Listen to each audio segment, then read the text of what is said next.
This is Engadget. Here's what's happening in the world of technology.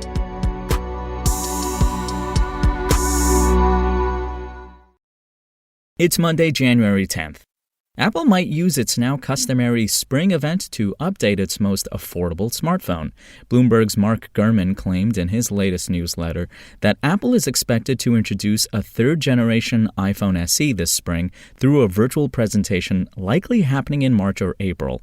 In an echo of past rumors, Gurman understood the new SE would still cling to the iPhone 8 era design, but add 5G and a new processor, possibly the A15 from the iPhone 13, if Apple's history of using last year's high-end chip is any indication. There was no mention of other changes. It wouldn't be surprising if Apple increased the storage to 128 gigabytes or updated the camera sensors, again borrowed from the iPhone 8. But those aren't guaranteed given Apple's low-cost focus for the iPhone SE. A larger battery might be necessary to compensate for 5G's typically higher energy drain. If the leak is accurate, the new iPhone SE would be disappointing for those wanting a modern, nearly all-screen design. You'd still have a relatively small screen, thick bezels, and a button-based fingerprint reader. As we just mentioned, though, price is everything for the SE. The current model's $399 price helps Apple reach some customers who otherwise couldn't justify an iPhone. The company might not want to do anything that could prompt even a small price hike, if just to maximize the SE's potential audience.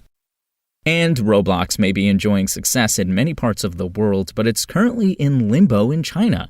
TechCrunch has learned Roblox temporarily shut down the Chinese version of its game platform Luobulesi on December 8th for some important transitory actions needed to develop a future version. The company was shy on what those moves involved beyond the data architecture, but a spokesperson said crafting the platform for China was an iterative process.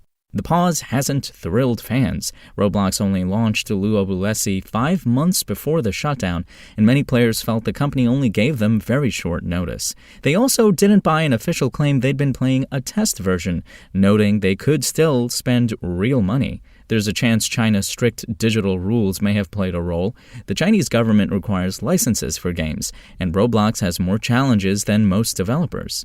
Its role as a creative platform could easily draw concern from Chinese censors worried about dissent, and the attempt to pitch Luobulesi as a digital education system may have invited attention from officials cracking down on private education. China's data protection rules could also have contributed to the decision by dictating where and how Roblox stores users' information. Whatever the reasons, the temporary halt underscores the difficulties foreign game developers have in China. They not only have to compete in one of the world's largest markets, but avoid clashes with a government that sometimes has a very different agenda. If you want to catch the latest tech news as it's happening, check out Engadget.com or tune in again every weekday.